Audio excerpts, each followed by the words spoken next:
기독 신앙에 있어서의 성경 해석의 문제는 가히 절대다 그렇게 말씀드려야 옳을 것입니다.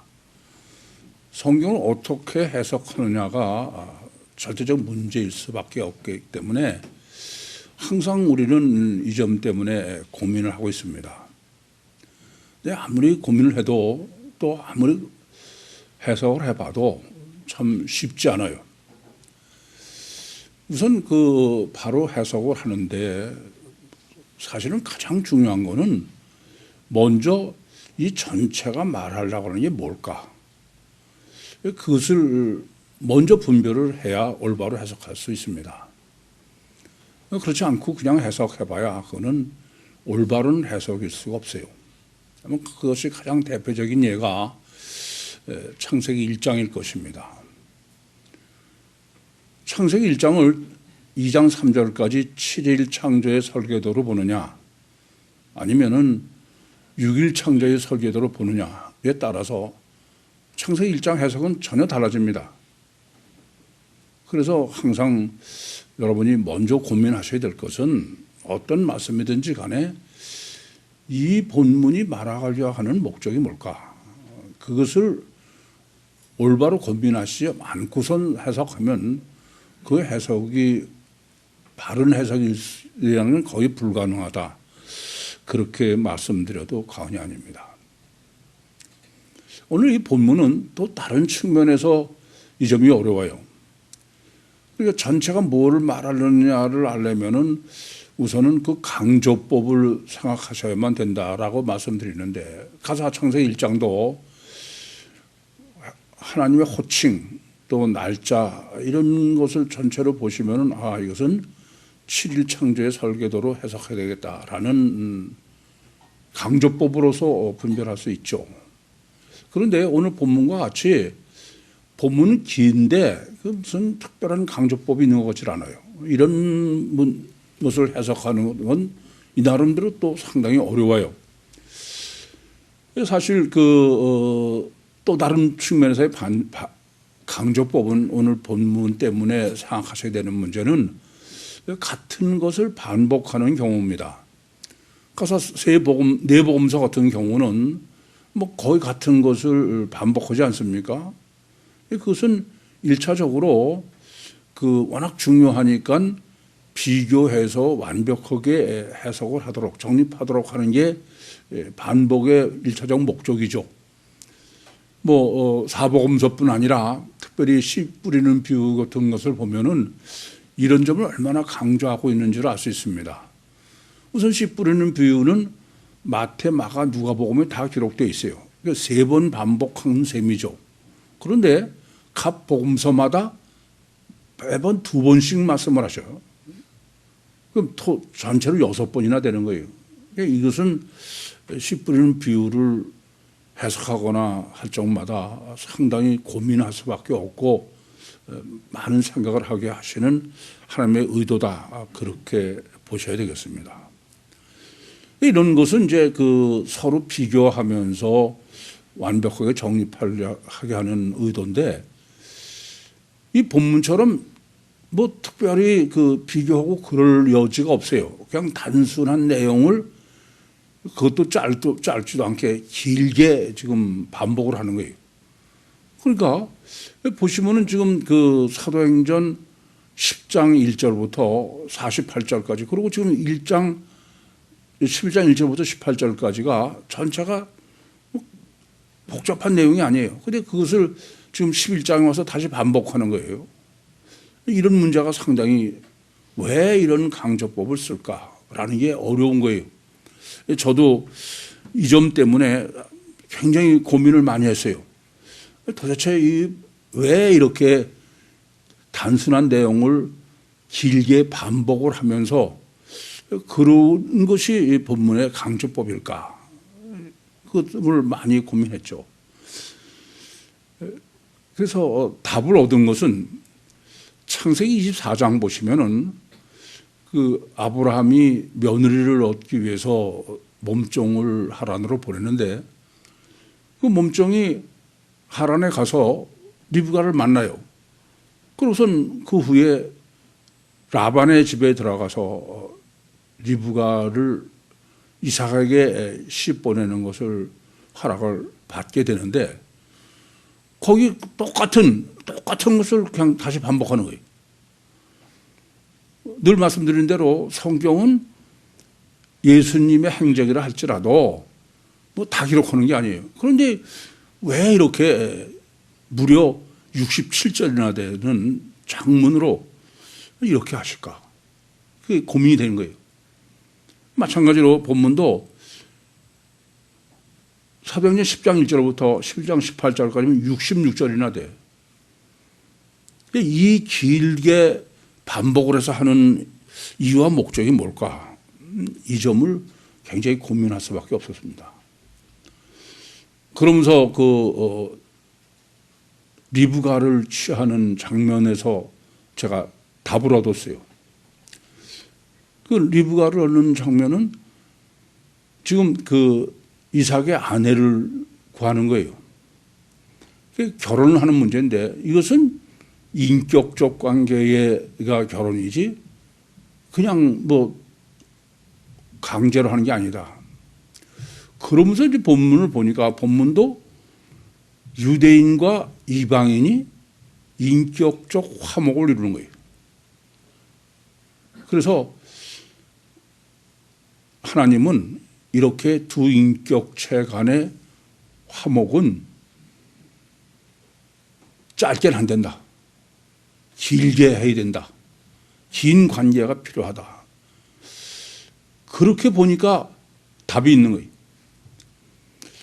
여러분이 아시다시피 구약 성경 창세기 1장 1절부터 사도행전 1장 끝 마지막까지는 그거는 사도행전 2장 1절부터 4절에 하나님과 인격적 결합으로 성령 침례로 거듭나기 위한 준비 과정. 제가 구약 성경을 늘 하나님과 약혼한 사이의 교제라고 그랬어요. 인격적인 화목을 이루는 데는 장시간의 서로 교제가 필요하다. 그런 강조법임을 깨닫게 됐습니다.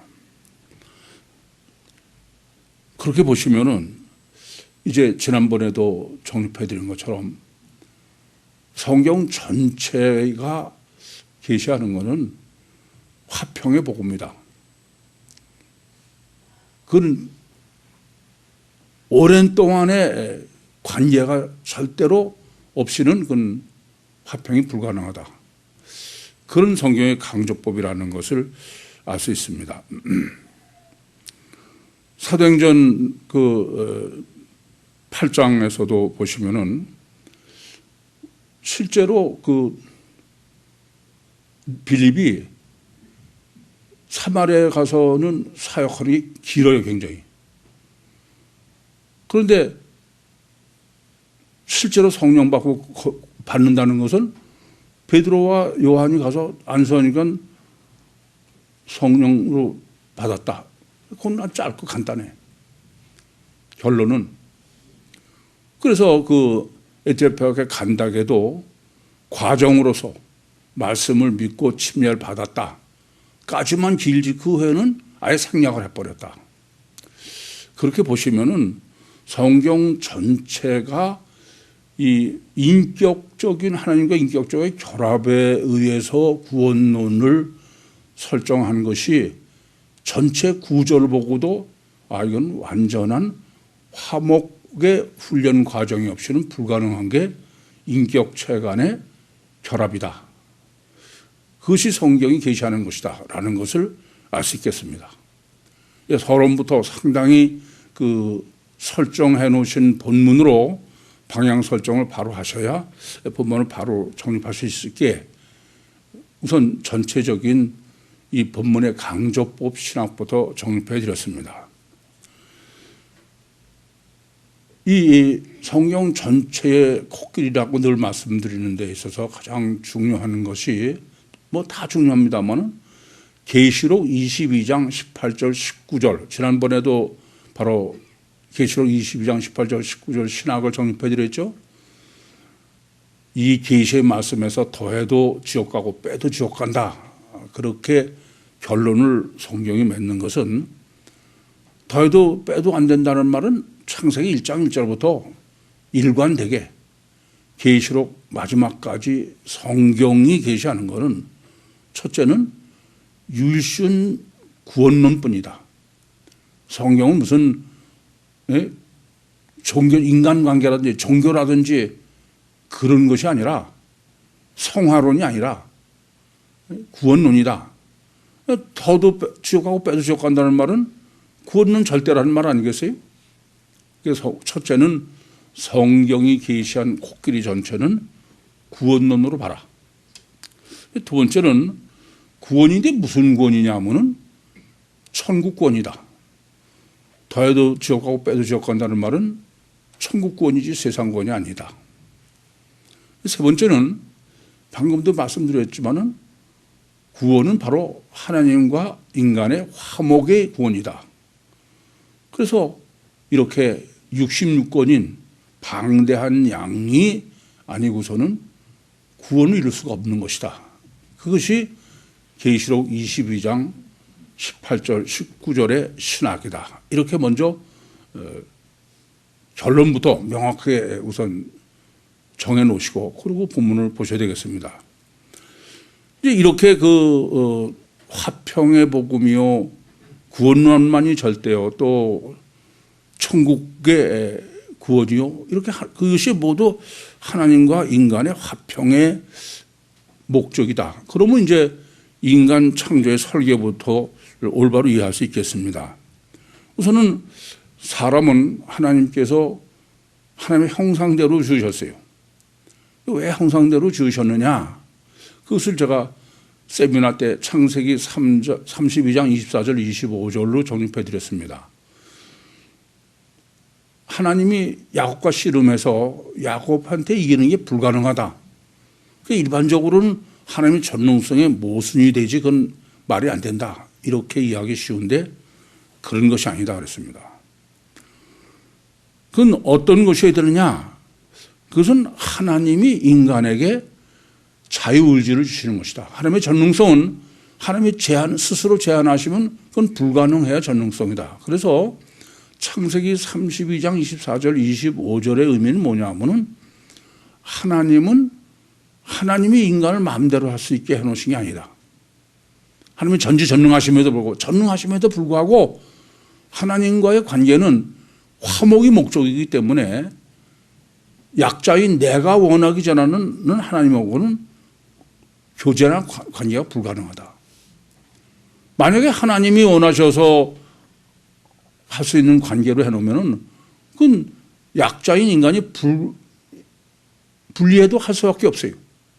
그래서 인간이 원하지 않으면 관계가 불가능하도록 그렇게 하나님께서 설정하시고 창조하신 것은 그야말로 완전한 하나님과의 화목한 화평한 자녀를 얻기 위함이다 라는 점을 우리는 잘 알고 있습니다. 이것을 인간에게는 자유의지를 줬다. 우리는 일반적으로 그렇게 해석합니다. 어쨌거나 하나님은 창세기 32장 24절 25절에서 증거하시는 계시하는 바와 마찬가지로 하나님이 아무리 인간하고 교제를 하고 싶다 하시더라도 인간이 원하기 전에는 그건 절대로 불가능하게 해놓으셨다. 그 목적은 바로 진정 하나님과 완전한 화목한 자녀를 얻기 위함이다 라는 것을 우리는 정립해서 잘 압니다. 그래서 소위 장로교의 예정론이라는 것은 하나님이 일방적으로 누굴 예정했다는 거예요. 이건 참 어처구니 없는 마귀적이죠. 그건 절대 아니다. 하나님은 인간이 원하지 않으면 화목할 수 없게. 그것이 오늘 본문에서도 또 창세기 24장에서도 그리고 성경 전체에서 계시를 다 하신 다음에 계시록 22장 18절 19절이 여기서 더해도 지옥 가고 빼도 지옥 간다. 구원론의 결론으로 말씀하시는 것 자체가 어떤 의미냐면은 화목의 관계는 그냥 금방 돼서 화목되는 게 아니라 워낙 다 다른 인격을 가진 존재니까 그 다른 인격 존재는 오랜 동안의 관계, 교제가 절대의 요소다. 그런 설계라는 것을 알 수 있겠습니다. 그래서 그 사람을 어떻게 설계하셨냐면은 이중체로 설계하셨다. 이중체로 설계하실 때 어떻게 하냐면 육체 우선으로 하셨다. 왜 육체 우선으로 하셨냐? 뭐 방금 말씀대로 그거는 유일한 목적은 하나님과 화목한 자녀를 얻기 위함이에요. 그런데 인간에게 완전한 자유의주, 자유를 줬어요. 영적 존재가 이겁니다. 그런데 하나님하고 화목하는 게 가장 어렵게 불가능하니까 자유를 줬다는 얘기는 자기 마음대로 살고 싶은 거지, 화목하려면 항상 그 믿음에도 관계성의 믿음은 자기를 부인하고 자기를 의심해야만 완전한 화목한 관계가 된다 그러는데 그 말은 자유를 포기해야 되는 거예요. 그럴 수 있는 자유자가 없다. 그래서 하나님께서는 육체 우선으로 설계를 하시고서 그러고선 그 육체 속에 시공을 초월하고 초월적 존재고 완전 자유자인 내 영을 안에 있도록 그 육체 우선에 설계다 그랬어요. 그럼 어떠냐? 그러면 우선 자유를 좀 제한한다 그랬어요. 완전 자유에 가까운 천사는 자유가 너무 귀해서 하나님과 화목하는 게 거의 불가능하다. 두 번째는 이렇게 육체 안에다가 육체 우선으로 초월적인 영을 가둬놓으신 것은 영은 수도 없이 회개할 기회가 있다. 시공을 초월한 영은 원칙적으로 영혼의 독립적으로 있을 경우엔 그건 한 번 타락은 다시는 돌릴 수 없는 영혼이다. 그래서 육체의 우선 속에서 수도 없이 회개할 수 있는 기회를 갖도록 하기 위해서 하나님께서 육체 우선으로 설계하셨다. 그러니까 육체 속에 들은 영 자체는 초월적 존재지만 시공적 존재인 육체 우선 상태 속에 있으니까 그러니까 아무리 타락해도 다시 회개하고 돌아올 수 있는, 그래서 그것이 바로 선악과의 범죄로 하나님을 떠난 아담과 하와가 창세기 3장 8절 9절에 여호와께서 아담아 내가 어디 있느냐, 그 의미가 바로 육신을 입은 인간만이 회개하고 다시 돌아올 수 있다. 그래서 이렇게 구원을 위해서 육체 우선의 상태로 창조하셨을 뿐 아니라 제가 독방론이라고 했어요. 베드로전서 3장 19절에 보시면은 그리스도께서 그 옥에 가셔서 영으로 복음을 전했다. 그건 연옥설이 아니라 하나님께서도 우리 안에 영으로 들어오시면은 독방에 갇혀 있어서 바로 화목은 서로 교제를 해야 화목이 되는 거지 전혀 별개 인격이 전혀 다른 존재가 그냥 순간에 만나서 그렇게 되는 건 아니다. 이웃사촌이라는 말이 있죠. 그래서 바로 독방론은 이렇게 화목의 훈련장이 되도록, 그것이 바로 하나님께서 인격적으로 화목한 자녀를 얻기 위하신 모든 설계에 해당한다. 이렇게 정리해 드렸습니다.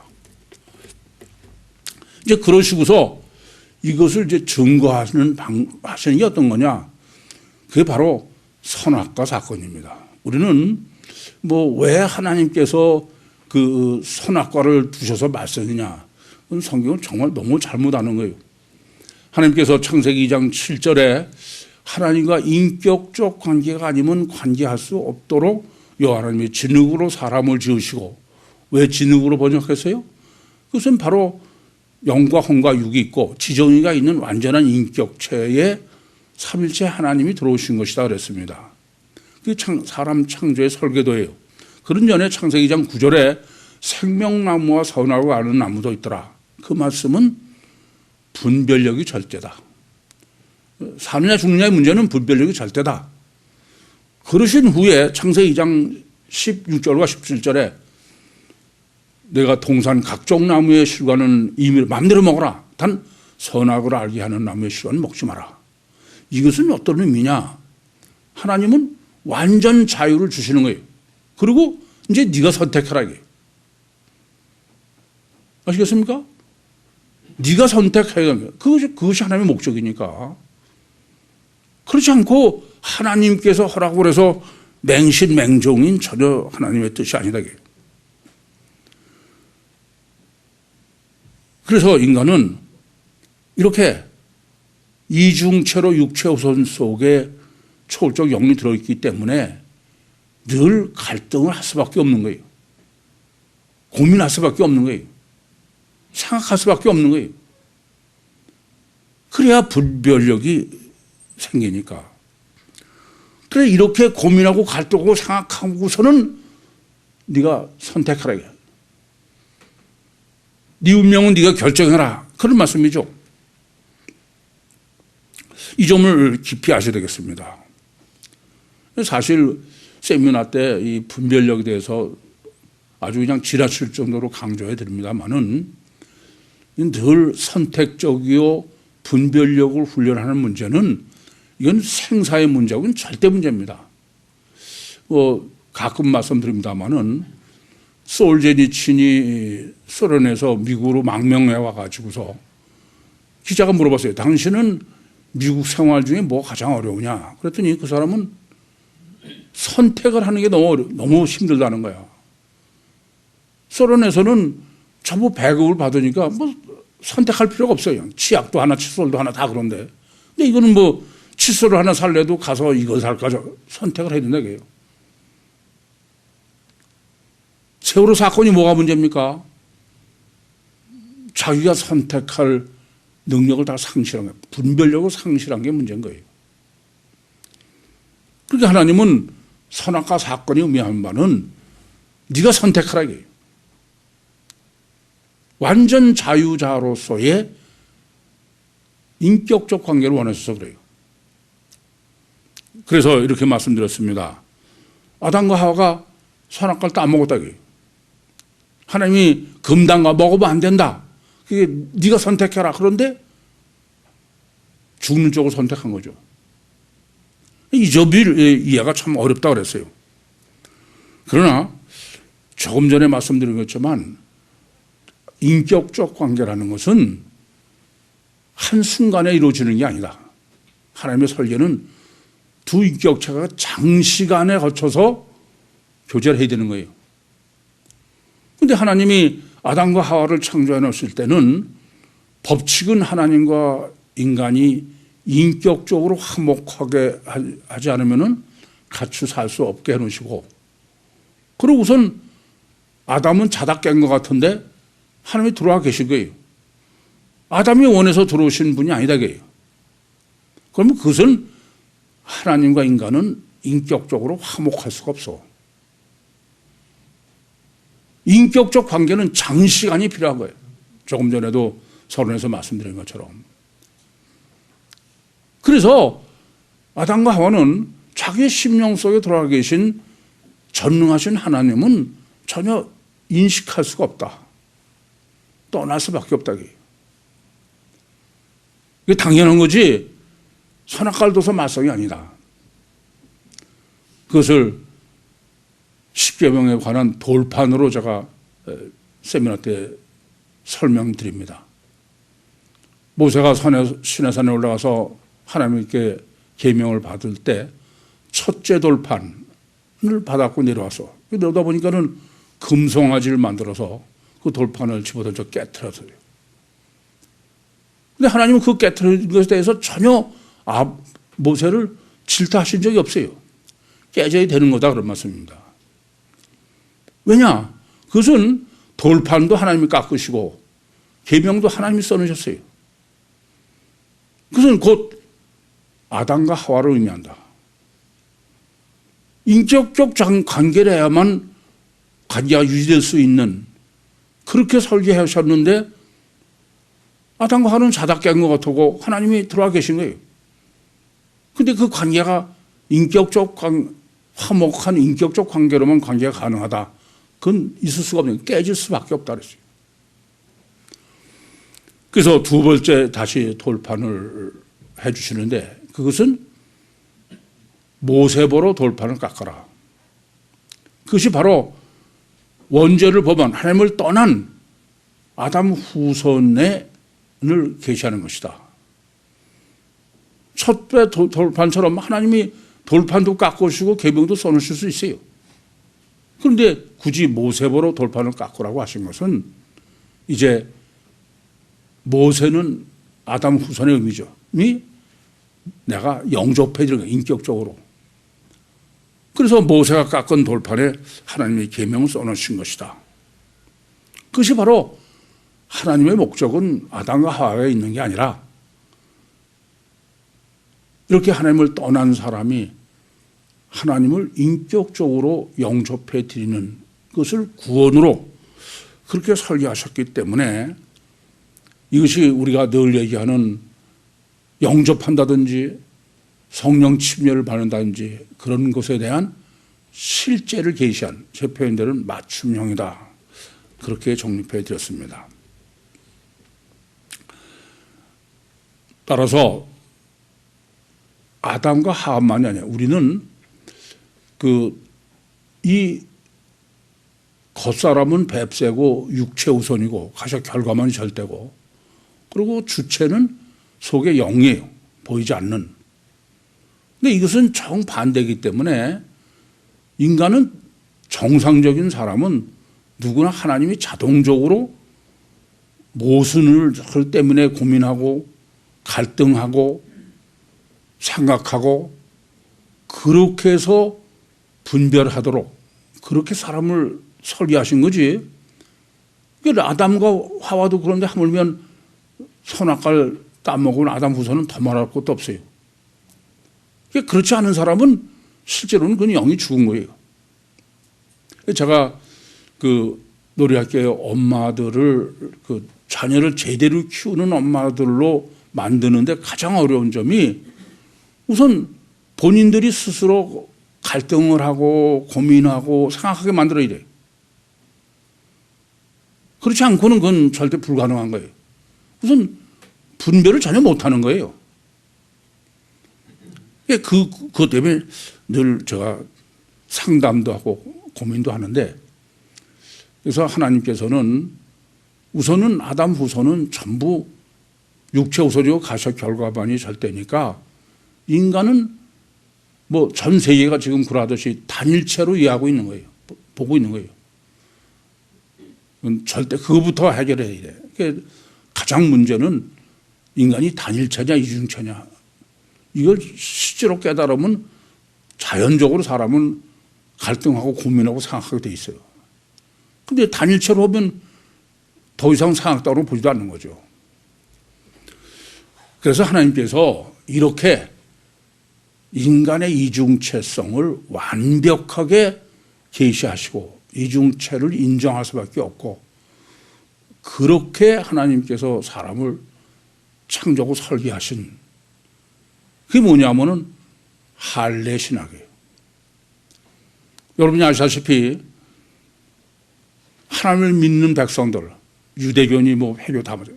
이들이 얼마나 할례를 중요시 여기는지를 잘 아세요. 창세기 17장 9절부터 14절에 하나님께서 아브라함에게 할례의 언약을 주시면서 할례를 받지 않으면 그건 아예 끊어지는 거야. 죽는 거다. 그렇게 무섭게 경고를 하신 거나 마찬가지로 할례는 절대다. 그래서 율신 우리 기독교도 사실은 사실 할례 신학을 정립하지 못해서 할례에 대해서 중요성을 모르고 있지만 그렇게 그냥 율법주의다 그렇게 하지만 그건 전혀 틀린 얘기예요. 우선 할례 신학은 절대로 중요하다는 점을 잊지 마셔야 됩니다. 여러분 아시다시피 유대교인이 되려면 세 가지를 지켜야 돼요. 하나는 첫째는 할례를 받아야 돼요. 두 번째는 유대인들이 먹는 코셰 정한 음식을 먹는 거예요. 세 번째는 안식일을 지켜야 되는 거예요. 이것을 기독교의 입장에서 율법주의로 매도하기만 해. 물론 그 사람들이 율법주의로 보이는 것으로만 마치 그게 전부인 것처럼 해요. 그러나 그것은 물론 아담 후손으로서의 유대교인들이 잘못 정립한 것뿐이지 이 세 가지 문제는 성경 전체가 계시하는 절대적인 문제입니다. 그래서 뭐 우리가 다 아는 것처럼 이방인은 이방 죄인이다. 근데 그 이방 죄인, 오늘도 이방 죄인이라는 측면을 할례를 받지 않았다. 할례를 받았다. 이렇게도 말하는 거예요. 그러면 이 할례가 어느 정도로 중요하냐? 우선 뭐 여러 번 드린 말씀입니다만은 사울 왕이 할례 없는 사람한테 죽임을 당하지 않으려고 자살을 해요. 뭐 그것처럼 할례가 절대로 중요한 것은 없다. 그렇게 해석하고 있으니까 그렇죠. 그런데 거기서 하나 더 생각할 문제는 할례가 이방인한테는 할례 없는 사람한테 죽으면 안 된다고 해서 자살하는 것은 이렇게 이해하는 그 유대교인이나 또 물론 그 사울도 다 단일체로 여겨요. 단일체. 그러니까 자기들은 하나님의 백성, 선민으로 피가 깨끗한 그것을 하나님의 할례로 했다. 그렇게 이해하고 있는 것이죠. 그러니까 할례 받지 않은 사람은 죄인이요 짐승으로 여기는 거야. 그런데 이 할례 신학의 가장 문제가 되는 것은 무할례 신학을 정립 안 하는 게 문제예요. 창세기 17장에서 무할례 신학을 정립해 드렸습니다만은 최소한도 하나님을 믿으면 왜 하나님께서는 이렇게 할례를 절대로 언약을 세우시면서 그럼 왜 무할례 상태로 사람을 창조하셨냐고요. 애초부터 할례 상태로 창조하셨으면 뭐 그럴 거 없잖아요. 이것이 절대로 중요한 문제죠. 왜 무할례 상태로 창조하셨어요? 하나님은 겉사람은 뱁새인 육체 우선, 가시적 결과는 그건 육체 우선. 그게 양피죠. 그리고 그 사람의 주체는 기류요, 속사람이다. 보이지 않는. 가장 이 할례 신학을 정립 못한 거는 애초부터 이중체는 아니라는 상황, 단일체로만 보기 때문에 그래. 그러니까 무슨 얘기가 되냐면은 마치 유대인들은 자기들은 할례된 상태로 태어난 것처럼 할례 받은 사람은 그러면 순혈주의가 얘기되죠. 근데 이방인들은 무할례 상태로 태어난 것처럼 그런 거예요? 자기들도 무할례 상태로 태어나서 할례를 받았기 때문에 할례에 있는 사람이 된 거지. 안 그렇습니까? 이건 제가 그것을 지금 정립해가지고 그러니까 그렇지 아무도 그런 생각 안 해. 그냥. 이건 심각한 문제예요. 그럼 왜 그러냐? 단일체로 예언이니까 그런 거야. 그래서 오늘은 본문은 지금 할례냐 무할례를 신학을 정립하라고 하면서도 이중체인 베드로라 하는 시몬 또 예수님도 예수 그리스도 그렇게 일부러 강조하고 있는 거예요.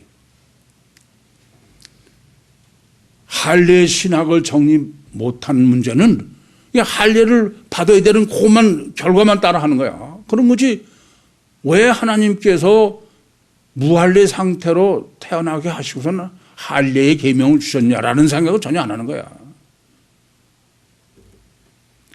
그래서 무할례인 상태인 무할례를 짐승으로 여기는 것은 일면 타당해요. 왜냐하면은 동물은 할례를 할 수 있어요, 없어요?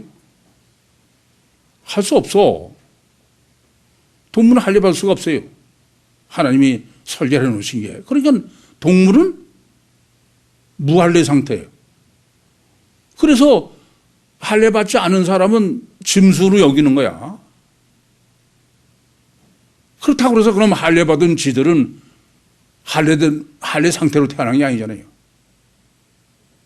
그러니까 하나님의 뜻은 지금 성경이 하나님께서 인간을 육체 우선이지만 주체는 안에 영이다. 그럼 보이지 않는 거예요. 여러분들께 제가 늘 이중체라고 그래요. 그리고 여러분들도 이중체라고 그러는데 이중체라는 게 겉에 보이는 거는 다 인정해요. 그러나 속의 주체는 영은 전혀 안 보이잖아요. 그래서 하나님께서는 주체는 속사람 영이다. 그거를 누구나 알고 믿게 하시려고 이중체로 태어나게 하신 거예요. 그래서 양피를 이제 제거하고 그게 할례죠. 겉사람이 죽고 그래야 이제 주체인 속사람이 제 역할을 하는 거예요. 그거를 기가 막히게 무할례와 할례로 설계를 해놓으시고 그 신학을 정립하라고 하신 거죠. 여러분 이 점을 아셔야 돼. 겉사람은 그건 허구다 이거예요. 주체는 보이지 않는 속사람이다 이겁니다. 그걸 완전히 육으로 계시한 것이 무할례와 할례예요. 근데 이제 더 심각한 문제는 여기 있어. 할례 받은 사람. 아니 할례 받은 사람은 지가 원래 할례 받은 상태로 태어났어요? 아니잖아요. 그러니까 하나님의 의도는 할례 받은 사람은 늘 내가 이중체 무할례로 태어나서 할례를 받았구나. 늘 그 생각을 하라는 거예요. 그런데 가장 결과만이 기준이야. 그러니까 할례된 상태를 가지고 자기들은 순혈주의를 생각하는 거예요. 이게 참 인간의 아담 후손의 속성이 이렇게 무서워.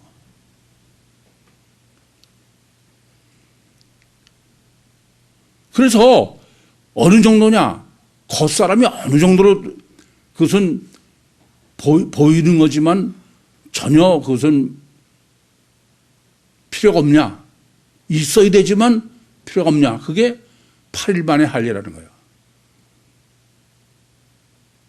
꽤 살다가 필요가 없어서 비워버리는 게 아니야. 그게 하나님이 사람을 무할례 상태로 설계해서 창조하게 해놓으시고서 그러고선 할례의 계명을 주신 거예요. 그러니까 할례 받은 사람은 늘 하나님의 의도는 어떤 거냐면은 인간은 이중체고 근데 겉사람은 그건 뱁새고 그것은 십자가에 죽어야 되고 양피를 베어야 되는 거예요. 피를 흘려서.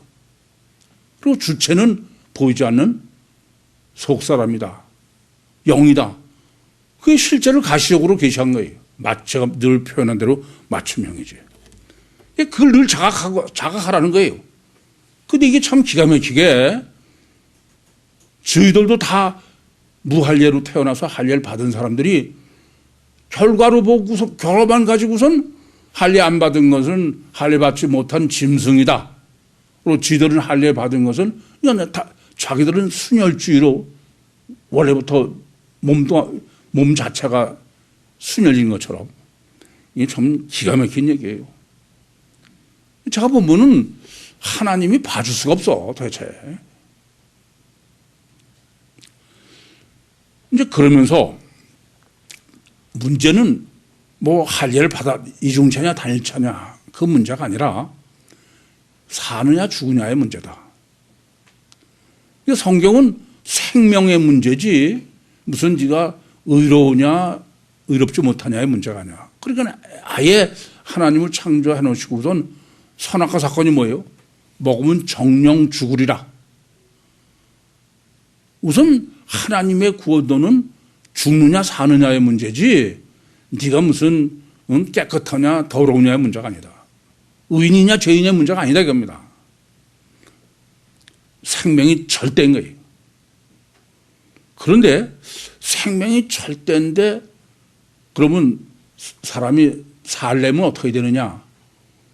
살려면은 하나님은 꼭 떡과 물과 공기, 떡을 먹고 물을 마시고 숨을 쉬어야 살게 해놓으신 거예요.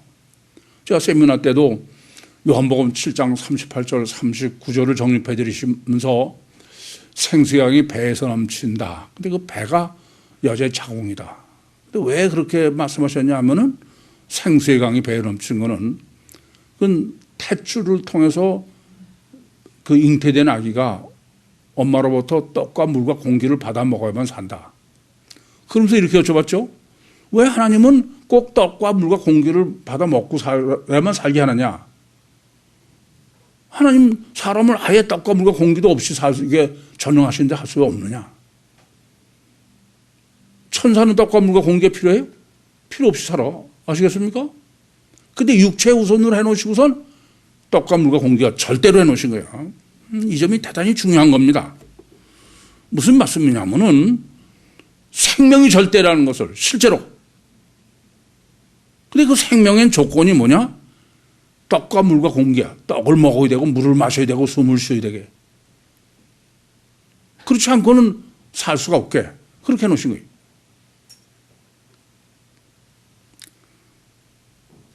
그래서 왜 그러셨냐요? 제가 그렇게 말씀드렸죠. 요한복음 7장 38절 39절이 계시하는 바도 그렇고, 그건 바로 어떤 거냐면 떡도 물도 공기도 다 성령의 실제성을 계시하는 거다. 그러니까 육신으로 있는 동안에 반드시 떡을 먹어야 돼. 성령을 먹어야 돼.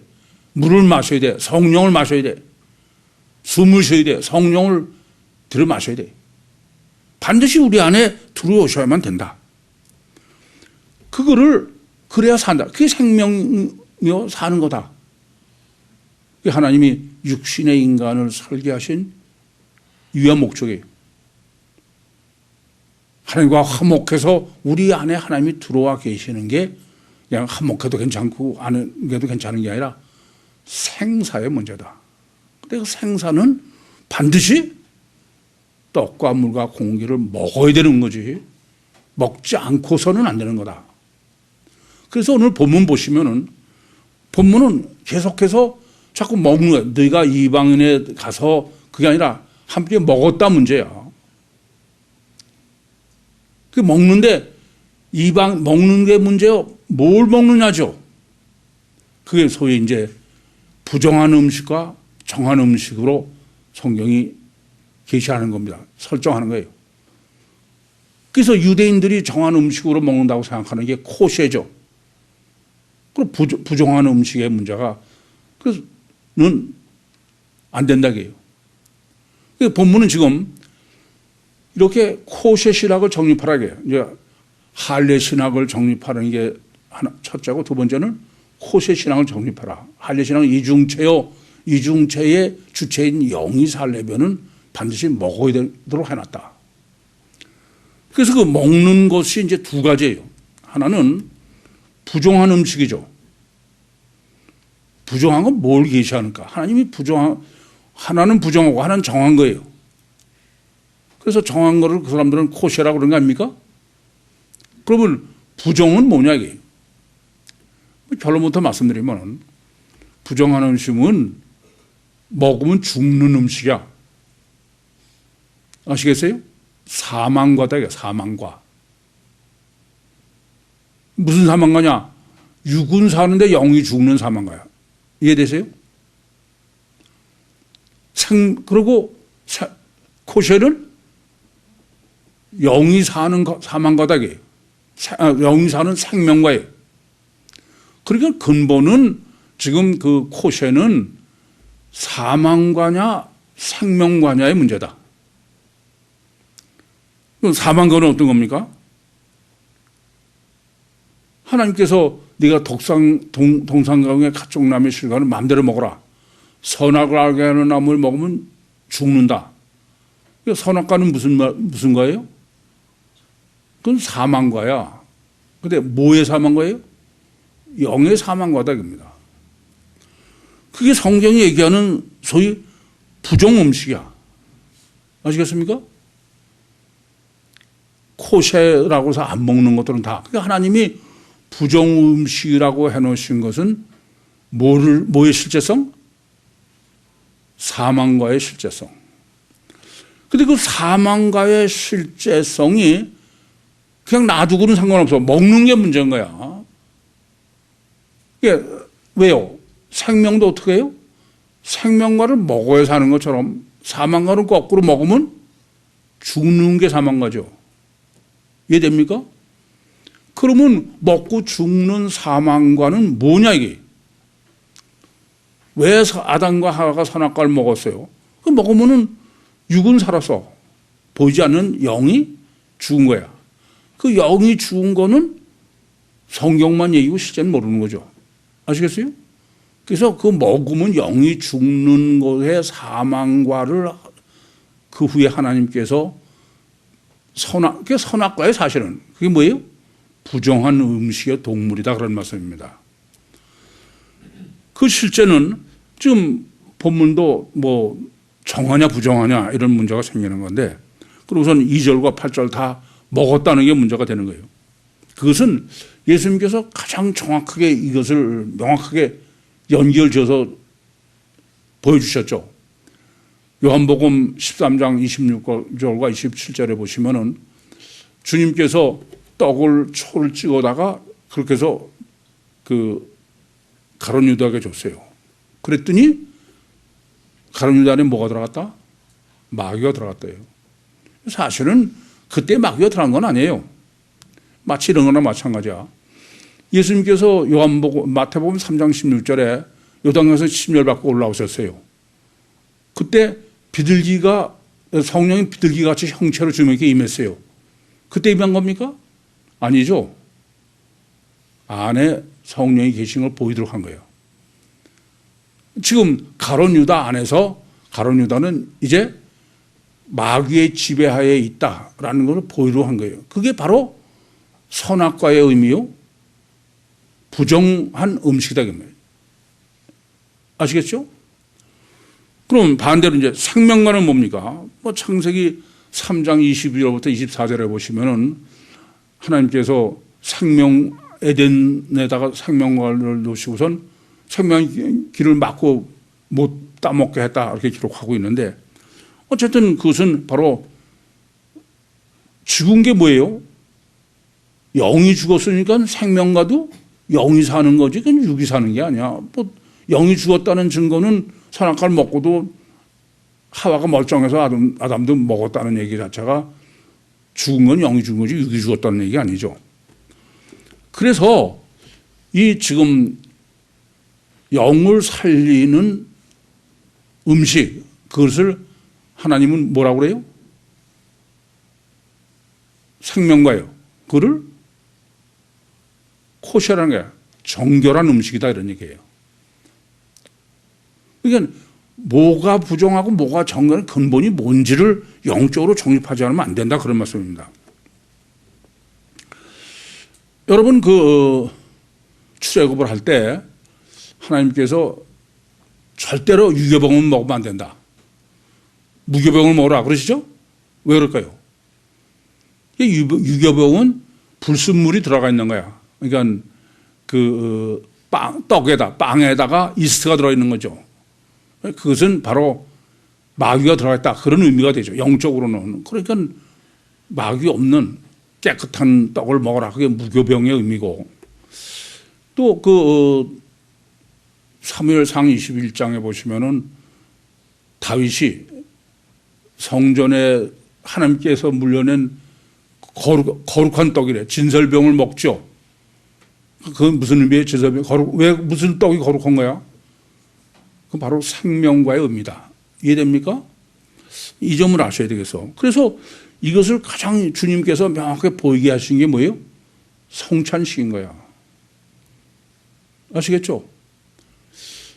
그래서 이와 같이 이 코셰는 바로 영적으로 죽느냐 사느냐, 사망과냐 생명과냐를 그것을 보이도록 계시하신 것이다. 이 점부터 우선 명확하게 아셔야 되겠어요. 그런데 뭐가 문제냐 하면은 그런 신학은 다 빼놓고 결과만, 그러니까 요거는 부정한 동물, 그것을 다 뭘 가지고 하는 거예요? 그 자체가 더럽고 깨끗하고 그런 거야. 우선 아셔야 되겠어요. 이 세상에 하나님이 창조해 놓으시는 것은 어떤 것도 그 자체가 정하거나 부정한 건 없어. 그런 건 없어요, 다. 그것은 그냥 중성이야. 마찬가지예요. 우리 피도 무슨 깨끗한 피가 어디 있어. 그건 전혀 잘못하는 거야. 예수가 뭐 처녀 잉태해서 피가 깨끗하다. 미친 소리. 무슨 물질이 무슨 깨끗하고 더럽고 거룩하고 아니고 죄가 있고 없고가 어디 있어. 그래서 예수님께서도 마가복음 7장 19절에 모든 식물은 다 깨끗하다 이게요. 그 자체로는 전혀 깨끗하고 더러운 건 하나도 없어. 근데 기가 막히게 가셔 결과 기준으로만 모든 것을 보고 판단하는 심각한 문제 때문에 그래. 그래서 본문에도 하나님이 뭐라고 그러세요? 앞에도 그렇고 베드로에게 야, 하나님이 정하게 하다고 네가 부정하다고 그러면 안 된다. 그 말은 그 자체가 어떤 게 아니야. 하나님이 정하게 하시면 정하다고 하면 정한 거고 부정하면 부정한 거지. 영적으로 정한 의미로 썼을 때는 정한 거야. 똑같은 걸 갖고도 하나님이 이건 먹지 마라. 그러면 그건 부정한 게 되는 거야. 근데 그걸 똑같은 걸 먹어라 그러면 그거는 정한 게 되는 거야. 그러니까 지금 본문은 이 심각한 문제가 인간이 가장 심각한 문제는 결과만 가지고 아담 후손의 치명적 약점이 그래서 할례 신학이요 코세 신학을 지금 정립하는 게 본문인 것입니다. 이렇게 물질만이 아니에요. 이 지금 장문으로 거듭해서 지금 강조하는 것은 모든 과정 속에 그것이 옳으냐 그러냐 정하냐 부정하냐 생명이냐 사망이냐 그것은 성령이 역사하시느냐 마귀가 역사하느냐예요. 그 자체로서는 전혀 아무 상관이 없어. 그래서 앞에도 그 44절에 10장 44절에 베드로가 시작할 때 에티라고 시작됐다고 그랬죠. 그건 예시라고 그래서 그 말은 이미 그 신학을 완전한 신학을 정립한 것도 성령의 역사로 또 설교를 하는 것도 성령의 역사로 이방인이 받아들이는 것도 성령의 역사로 그래서 오늘 본문은 처음부터 아르케로 했어요. 이 의도는 뭐냐? 그러면서 지금 그 전부 구원의 레마라는 거야. 생명의 레마라는 거야. 그건 다 뭐냐면은 똑같은 로고스인데 성령이 역사하셔서 레마냐? 그런 거지 그 자체가 다른 게 아니다. 이 점을 항상 잊지 마셔야 됩니다. 이 세상에는 어떤 것도 그 자체가 더럽고 깨끗한 건 하나도 없어. 지금 본문에서 말하는 거는 위생적으로 뭐 바이러스가 있느냐가 얘기 아니잖아요. 깨끗 정하다는 것은 카다르토스고 부정하다는 건 아가부터 부정 반대. 이건 신앙적이고 영적으로의 문제야. 그런데 유대인이고 회교도고 다 어때요? 그 자체가 이제 뭐 코시라고 그래서 이건 먹으면 안 돼. 아주 그 항공사들이 아주 머리를 절레절레 흔드는 거예요. 이 점을 깊이 하시기 바랍니다. 그러면서 제 본문이 아까도 장문의 단순한 거를 왜 반복하시느냐. 이것은 우리는 가셔 결과고 나머지는 아예 관심도 없어. 그건 절대 안 된다고요. 가장 중요한 것은 과정이에요. 특별히 화목에 있어서는 과정 없는 화목은 전혀 없는 거야. 안 된다고요. 그래서 일부러 그 빌립이 사마리아의 복음을 전한 것도 다 빌립이 전하고 온 다음에 그리고 베드로하고 요한은 가서 그냥 안수해서 성령 받으면 간단하게 끝내는 거야. 또 에티오피아의 그 내시에 대해서도 말씀을 다 증거하니까 믿고 침례를 받았어. 그걸 아예 끝내는 거야. 왜 그래요? 결과는 하나님한테 맡겨라 이거야. 근데 우리는 내가 먼저 결과를 쥐고 그래. 그래서 여러분 또 말씀드리면 기도하실 때도 절대로 결과를 놓고 기도하면 안 돼. 그거는 그 율법적 단계에서의 기도지 그건 하나님한테 맡겨야 돼. 아시겠습니까? 결과는 완전히 하나님한테 맡기고 하는 기도를 그게 하나님 믿는 거죠. 그래서 이 성경적 원리와 피복음은 어떻게 다르냐? 성경은 이래요. 또 말씀드리지만은 구원은 창세기 1장 1절부터 어디까지 와야 구원이냐 하면은 사도행전 2장 가야 구원이야. 그렇죠? 1장 끝에까지도 아직 구원이 아니야. 그리고 구원은 간단하게 4절로 끝냈어. 1절부터 4절에. 그게 성경의 논리고, 그게 본문이 지금 과정을 길게 장문으로 강조하는 이유예요. 왜냐? 인격적 화목으로 영접한 이게 구원이기 때문에 인격적 관계에서의 화목될 거는 그냥 보고선 휘리 꽂혀서 그렇게 하는 게 아니야. 장기간 동안 헛다리도 짚고 교제, 그래 가면서 화목을 이루는 거예요. 아시겠습니까? 그런데 피복음은 어떠냐? 반대야. 늘 말씀드리지만 피복음은요, 구원은 기본이고 그건 신경 쓸 거 없대. 그리고 그 다음부터 뭘 해야 돼요? 철로 역정을 해야 되는 거야. 정반대예요. 그래서 오늘 지금 본문은 18절의 결론으로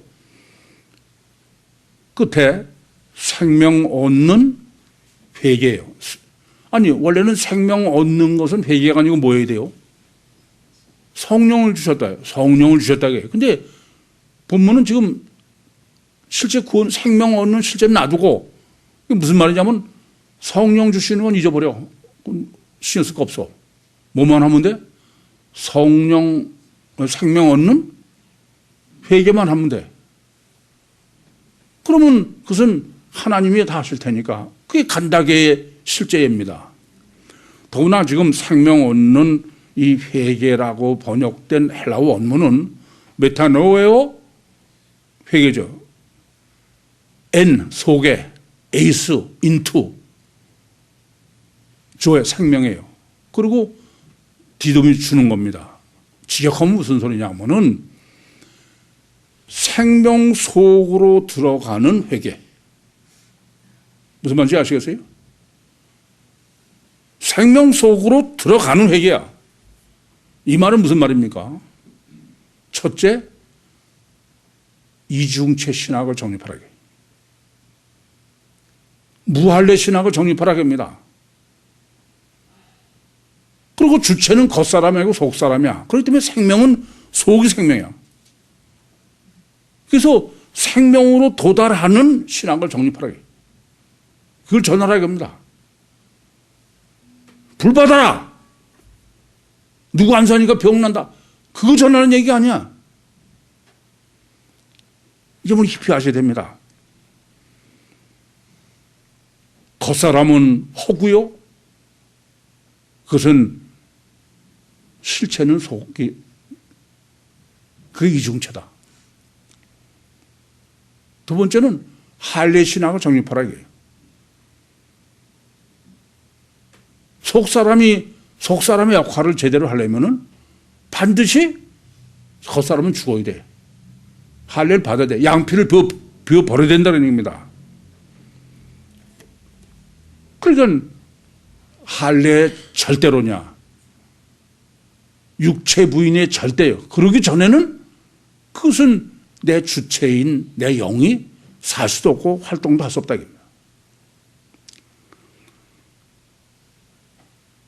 생명은 회개를 전하라는 것은 아무리 그래도 소용없어. 먹어야 사는 거야. 생명은. 그렇죠? 코셰라고 그랬어요. 코셰 신앙을 정립하라 이겁니다. 아니, 실제가 아니고 그냥 관념, 그건 하나만 하야. 코셰 신학을 정립해서 예수님대로 하면 성찬식을 실제로 정립해야 실제로 구원받는 거예요. 그리고 그의 목적은 어디냐? 안식일 신학이야. 그게 유대교에서 할례가 절대고 코셰가 절대고 안식이 절대인 건 그건 성경 전체의 절대 요소입니다. 그게 틀린 게 아니야. 근데 그거를 결과만 가지고 안식도 그게 문제인 거야.